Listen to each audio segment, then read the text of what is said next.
दोस्तों, आप जो थंबनेल पे पढ़कर जिस वीडियो के ऊपर क्लिक किया है उसी की चीज के बारे में मैं आप लोगों से बात करने वाला हूँ। पहली बात है ग्लोबल मार्केट, और दूसरा कि हिंडाल्को के अंदर जो मैंने प्रॉफिट किया 10,000 का, वो किस बेसिस पे किया, क्या उसके पीछे एनालिसिस थी, वो चीज मैं आपको बताने वाला हूँ। सबसे पहले मैं आपको ग्लोबल मार्केट की अपडेट देता हूँ। यहाँ पर मैं आता हूँ, ग्रो के अकाउंट है मेरा, जिसके अंदर मैंने ओपन यहाँ पे ग्लोबल इंडाइसेस ओपन करके रखा है। यहाँ पे आप देखेंगे कि GIFT Nifty, Dow Jones futures, Nasdaq, Dow Jones और S&P 500, निक्केई, हैंग सेंग, ये अपने ग्लोबल मार्केट्स होते हैं जो पूरे के पूरे रेड कलर में है। गिफ्ट निफ्टी है जो अपना 144 रुपए माइनस में है, और डाउ जोन्स फ्यूचर्स जो है अपना ऑलमोस्ट 1000 रुपीज माइनस में है। तो ग्लोबल मार्केट से अगर मैं आपको इसके ऊपर अपडेट दूं तो यहाँ पर सबसे पहले देख लेते हैं कि डाउ जोन्स कितना नीचे आ सकता है। एक चीज आप देखेंगे यहाँ पे कि ये एक डब्ल्यू पैटर्न बना रहा है। डब्ल्यू पैटर्न बनाने के बाद में इसने इस लेवल को ब्रेकआउट दे दिया था। अभी यहाँ पे इसने अपसाइड जाके अपना हाई बनाया था, यहाँ भी हाई बनाने की कोशिश करी, लेकिन अभी अमेरिका से न्यूज आ रही है कि यहाँ पे रिसेशन वगैरह आ सकते हैं। लेकिन रिसेशन नहीं आ सकता क्योंकि अमेरिका का आपने जीडीपी ग्रोथ देखी, इन्फ्लेशन डेटा देखा, तो उसके हिसाब से मतलब अमेरिका का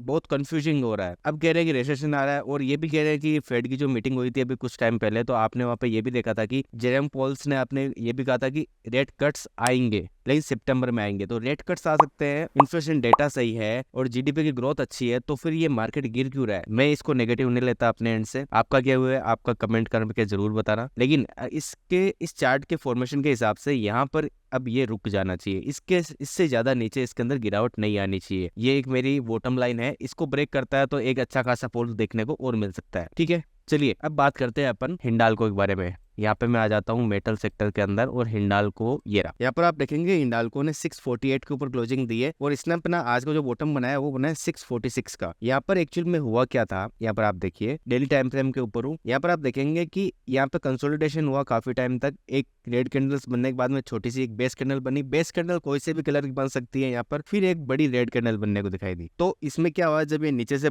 जब वापस बाउंस बैक मारा यहाँ पर थोड़े टाइम के लिए, तो इसके अंदर एक अच्छी खासी रैली दिखाई दी थी। तो इस रैली के अंदर यहाँ पर आप देखेंगे इस वाले बॉडी को, इस कैंडल की बॉडी को इसने टच किया और यहाँ पर डाउन आ गया, और इस कैंडल के अंदर ये रेड कलर में कैंडल इसने क्लोज कर दी। अब क्या हुआ कि मैंने एक दिन पहले, जिस दिन ये गिरने वाला था, मतलब आज मैंने प्रॉफिट बुक किया, तो मैंने कल ही पोजीशन बना ली थी 1 अगस्त को। तो यहाँ पर सीधा गैप डाउन हो गया। यहाँ पर गैप डाउन होने के बाद में ये थोड़ा सा हल्का सा ऊपर गया था 665-64 के समथिंग, लेकिन मुझे पूरी उम्मीद थी कि ये डाउन आएगा और यहाँ पर एक रिटेस्ट हो सकता है इसका, यहाँ पर आके रुकेगा, क्योंकि ये भी एक तरह से बेस कैंडल है, और इस बेस कैंडल के बाद में ये क्लोज हुई और इसके बाद में सीधा गैप अप हुई थी कैंडल। समझ गए आप बात? तो डेट्स वाई मैंने यहाँ पर इस वाले जोन की वजह से मैंने यहाँ पर पोजीशन पुट के अंदर था। यहाँ पर मैं आपको दिखाता हूँ, ये देखिए यहाँ पर मेरा ओवरऑल प्रॉफिट जो है 3000 रुपए का चल रहा है, और हिंडाल्को में आप ये पोजीशन देखेंगे 660 का पुट मैंने यहाँ पे होल्ड किया था, जो 19.35 रुपए बाई किया था और 27 रुपए पे सेल कर दिया। आप इसको कैलकुलेट भी कर सकते हैं, ये कोई वो मतलब एडिट किया हुआ नहीं है। मैं आपको रिफ्रेश करके भी दिखा देता हूँ। चलिए, ये रिफ्रेश हो रहा है आपकी आंखों के सामने, पोजीशंस के अंदर आ गया हूँ। वो का वही है 10,710 रुपए का। अभी मैंने पुट लेके रखा हूँ, और ग्लोबल मार्केट के हिसाब से मंडे के दिन मार्केट डाउन साइड में ओपन होना चाहिए, और इसके अंदर अच्छा खासा प्रॉफिट आ जाएगा। LNT की अगर मैं बात करूँ, यहाँ पर आप देखेंगे 6000 का लॉस।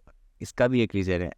LT के बारे में अगर मैं आपको बताऊं, तो LT के अंदर भी मैंने अच्छे खासा प्रॉफिट बुक किया था, सॉरी बुक नहीं किया था, प्रॉफिट आया था लेकिन बुक नहीं कर पाया। ये आप रैली देख रहे हैं, यहाँ पे इस जोन को इसने जब ब्रेकआउट किया था, यहाँ पर समथिंग चल रहा था, तो ये ब्रेकआउट मोड पे था। ये वाला जोन इस वाली कैंडल के अंदर टेस्ट हो चुका था, ये ब्रेकआउट के मूड पे था। तो ब्रेकआउट के मूड होते ही थोड़ा सा ऊपर गया, और मैंने यहाँ पे पोजीशन बना ली थी। तो इसने मैंने 2-4 दिन तक होल्ड भी किया, यहाँ तक गया, लेकिन मैं प्रॉफिट बुक नहीं कर पाया, क्योंकि मेरा टारगेट यहाँ पर था। 10 पॉइंट दूर रह गया, और मैं अपने 8000 का प्रॉफिट बुक नहीं कर पाया। आपको अगर मैं इसका ऑर्डर भी दिखाऊं, तो आप यहाँ पे देखेंगे LT 29 अगस्त 3750 के कॉल को मैंने यहाँ पर बाई किया था 96 रुपीज पे, और यहाँ पर आप देखेंगे ये भी 96 रुपीज पे बाइंग किया हुआ है। 1 लोट बाई किया है, और इसका हाई अगर आप देखेंगे, आज तो इसका कुछ होगा नहीं वैसे, इसका 140 के समथिंग इसका हाई बना था, और मैं इसके अंदर प्रॉफिट बुक नहीं कर पाया। तो ये था मेरा एनालिसिस। आपका क्या राय है ग्लोबल मार्केट के ऊपर, कि मंडे के दिन मार्केट कैसे ओपन हो सकता है? कमेंट करके जरूर बताएं। Thanks for watching, have a nice day.